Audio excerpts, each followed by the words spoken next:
Olá, senhores, sejam mais uma vez todos muito bem-vindos a mais uma videoaula de inspeção de equipamentos. Como todos sabem, meu nome é Rafael. Estamos aqui na nossa quinta videoaula falando sobre válvulas de segurança, né? De maneira que na nossa última videoaula falamos sobre a válvula de globo como última válvula, né? Iniciamos aqui as nossas válvulas da categoria de regulagem. E nessa nossa quinta videoaula vamos iniciar falando sobre as válvulas angulares, que também se enquadram aí na válvula de regulagem, e elas na verdade são uma variante, né, das válvulas de globo. Então, sem mais delongas, acompanhem comigo. Válvulas angular. Primeiramente, é uma variação das válvulas de globo, como eu acabei de lhes dizer. Apresenta perda de carga inferior à da válvula de globo justamente por causa da sua disposição com relação à montagem, né? A acoplagem. São pouco utilizadas, pois em função de sua construção absorvem esforços da tubulação, porque elas não se dispõem de forma perpendicular à linha, elas se dispõem de forma angular. Só devem ser usadas em uma extremidade livre da linha, principalmente se tratando-se de linhas quentes, certo? Elas têm essas limitações aí, mais limitações do que vantagens, né? Temos aqui uma válvula angular, é evidente que nesse sentido aqui ela se dispõe em pé, certo? Aqui você tem a entrada do fluido, certo? Por aqui você tem a saída, certo? Nosso tampão, por aqui é onde é feito a vedação, né? A regulagem do fluxo, certo? Isso aqui é uma válvula angular. Válvulas de agulha. Também é uma variação das válvulas de globo. E o tampão é simplesmente substituído por uma peça cônica, né? Uma peça de perfil cônico, que é uma agulha. Essa agulha que entra em contato com a sua sede aí de vedação. Apresenta um preciso controle de fluxo justamente por conta do perfil cônico da sua haste, né? Da sua agulha. E ali são usadas para regulagem fina de líquidos e gases com diâmetros de até 2 polegadas, ou seja, de fato são para aplicações em tubulações de pequenos diâmetros, certo? Essas são as válvulas de agulha, mais uma variante das válvulas de globo. Temos aqui a válvula de agulha, ó. Perceba como é o perfil da haste, ó. Ele é como se fosse um cone, né? Aqui é a agulha, por assim dizer. Temos aqui a região do castelo, certo? O setor do nosso trim aqui. A passagem do fluido, né? E como ele é feito por esse reduto branco aqui. E a agulha atinge aqui a nossa sede de maneira a vedar precisamente aqui o seu fluxo, certo? Nesse momento aqui, inclusive, ela está aberta, né? Liberando a passagem do seu fluxo. Entremos agora, senhores, em válvulas de retenção. Certo, válvulas de retenção, primeiramente, permitem o fluxo em um só sentido. É aquilo que eu já lhes expliquei. Por conta dos componentes estruturais internos da válvula, você só tem ela de forma natural a passagem do fluxo somente em uma direção, de maneira que contrafluxo não é possível nesse tipo de válvulas. Seu fechamento é automático por diferença de pressão, ou seja, a pressão que você tem interna na entrada, sendo ela diferente na pressão de saída, essa diferença é a que gera o seu próprio fechamento, certo? Que é feito, por assim dizer, de forma automática. E por conta desse fechamento automático, dado a diferença de pressão, nós temos aí uma perda de carga elevada, certo? Característica essa das válvulas de retenção. Vamos ver agora, senhores, uma válvula que é importante, que é muito utilizada, inclusive, para diâmetros de 2 polegadas ou mais, que são as válvulas de retenção de portinhola. Bom, é a mais usual, né? Como eu acabei de lhes dizer. Devido à necessidade de fechamento por gravidade, existem modelos diferentes para instalação em tubulações industriais. São indicadas para serviços com líquidos, certo? E seu fechamento é quase que instantâneo, certo? Esse fechamento por gravidade faz com que o próprio fechamento dela seja instantâneo, de maneira que passou o fluido, enquanto o fluido está passando, bem, a partir do momento que você aciona o vedamento, a própria gravidade libera a sua haste, fechando quase que instantaneamente a passagem do fluido, né? Muito embora a perda de carga seja menor, né, as retenções por pistão, no caso de trajetória retilínea, o que significa dizer que, embora a perda de carga seja menor, as de portinhola também possuem tal perda de carga, que é característica dessas válvulas de retenção.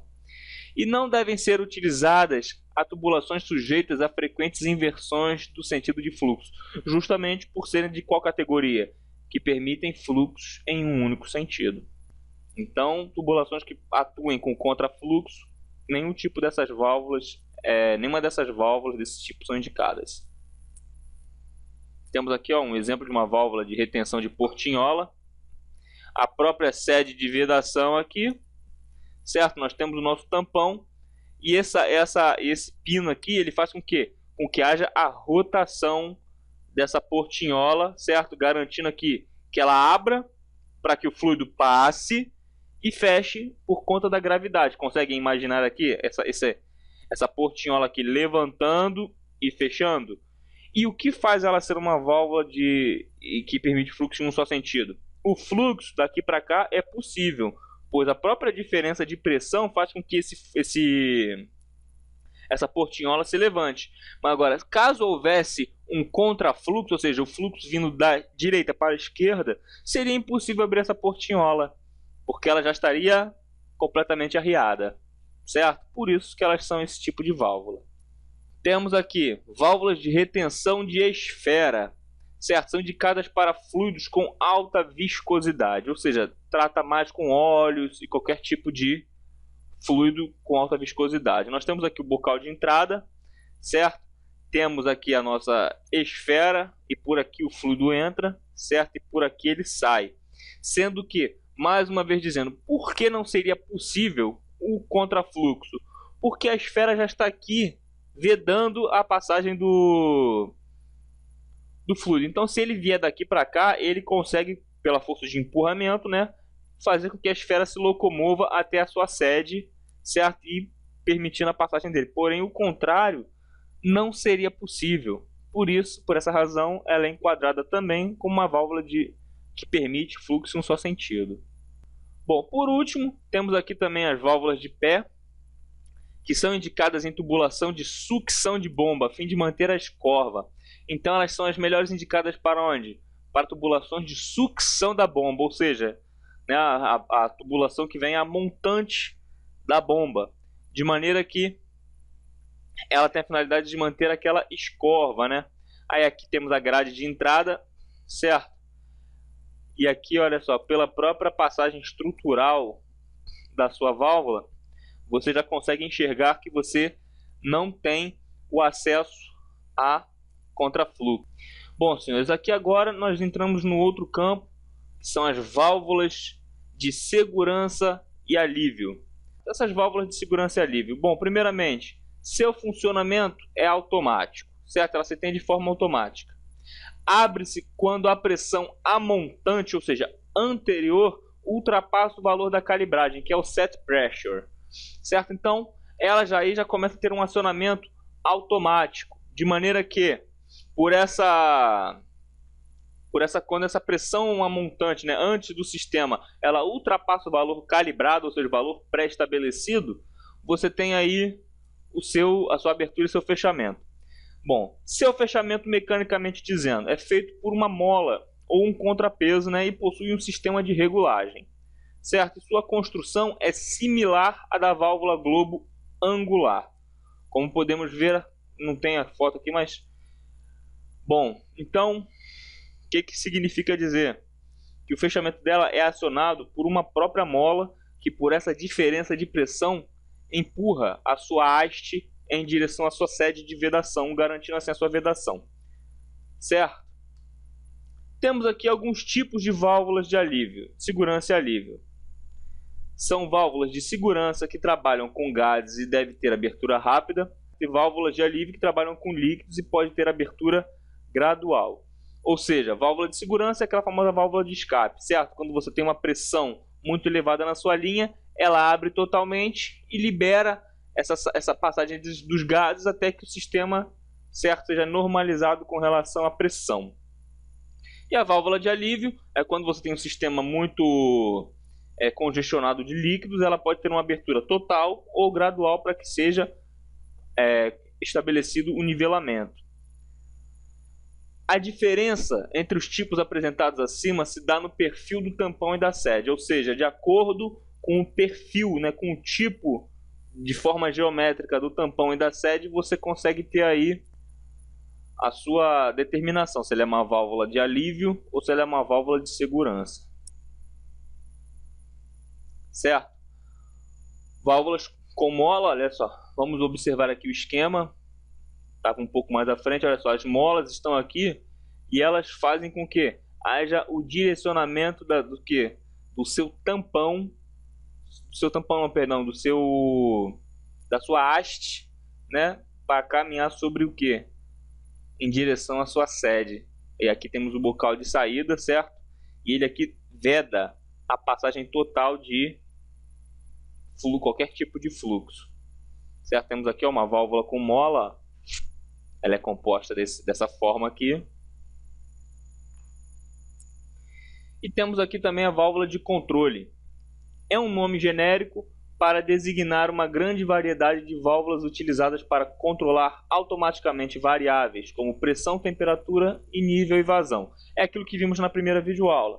São simplesmente válvulas que possuem esses parâmetros, certo? Elas são criadas para controle desses parâmetros, de maneira que ela possui uma operação motorizada que atua de fato intimamente ligado a esses parâmetros. Então, se tiver um nível de pressão muito elevado, qualquer coisa assim, muito provavelmente ela vai ter o quê? Uma atuação dada por esses elementos. Sua operação é motorizada, como eu acabei de lhes dizer, sendo comandadas por instrumentação automática que administra a pressão do ar e varia a abertura da válvula. Como eu lhes disse, os parâmetros que são monitorados por essas válvulas são os fatores determinantes, certo? Para a forma na qual essa válvula irá atuar, certo? E são construídas com os tampões duplos e balanceados, ou seja, não é um tampão simples, são duplos tampões balanceados entre si. Temos aqui, ó, um esquema de uma válvula de controle, certo? Possuem molas calibradas por aquelas diferenças de pressão, que é o nosso set pressure, utilizadas para abrir a válvula. E aqui o sistema de admissão de ar comprimido, que é justamente utilizado para participar nessa diferença de pressão e poder fechar assim a sua válvula, certo? Temos aqui, ó, um diafragma que é flexível para fazer esse movimento de abertura e fechamento. Temos o nosso sistema de gachetas, certo? E os tampões duplos balanceados, que eles estão aqui, ó, tem um tampão aqui e um outro sistema de tampão aqui, que eles estão balanceados entre si. E aqui as nossas sedes de vedação, bem como os nossos bocais. Temos agora aqui, senhores, vamos falar sobre as válvulas de borboleta, certo?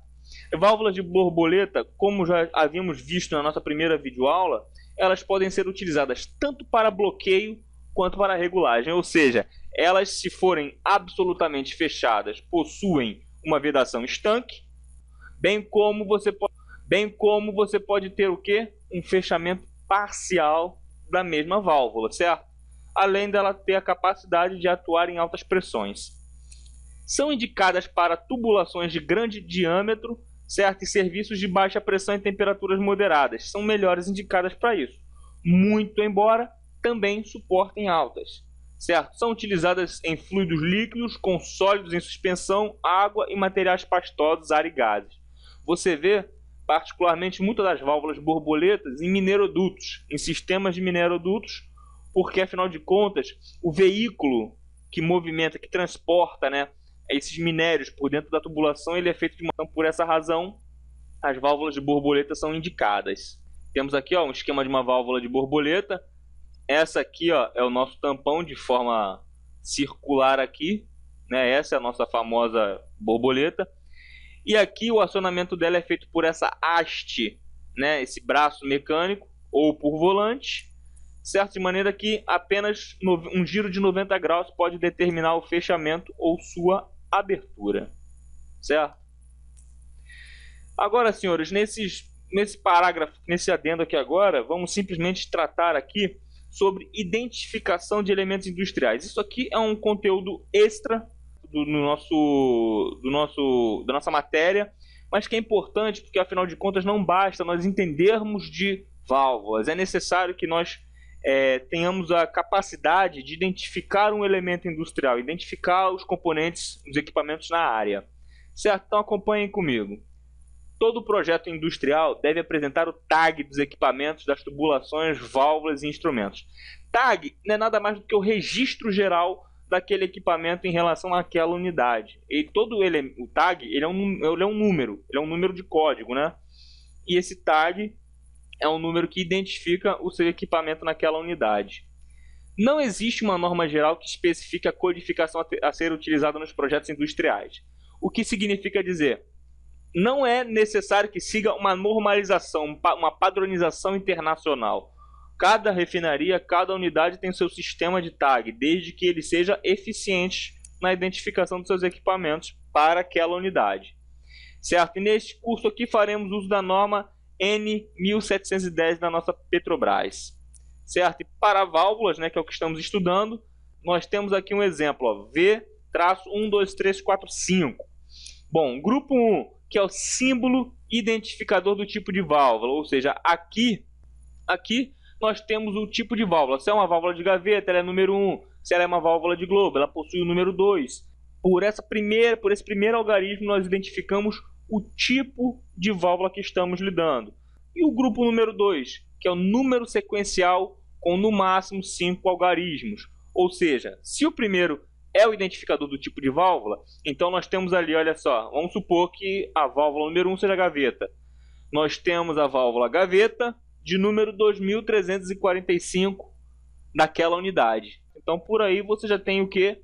Um identificador. Você sabe que aquela ali é a válvula de uma válvula de gaveta, porque sabe que o número 1 corresponde à gaveta, ou poderia corresponder a qualquer outro tipo. Mas para aquela unidade ali, o 1 representa a gaveta. E o número 2345 seria o quê? O número sequencial, certo? Daquela válvula na gaveta, aquela válvula gaveta, naquela unidade. Poderia ser, por exemplo, uma válvula globo, que seria o número 2. Aí aqui seria o primeiro número ao invés do 1, seria o 2. E o resto seria a numeração pertinente ao seu número sequencial. Certo?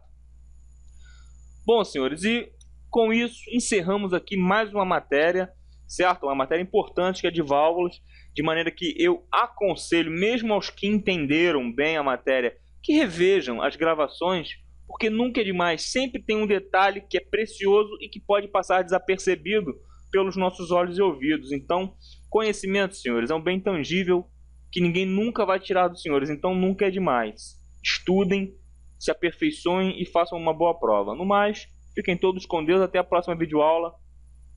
Tchau.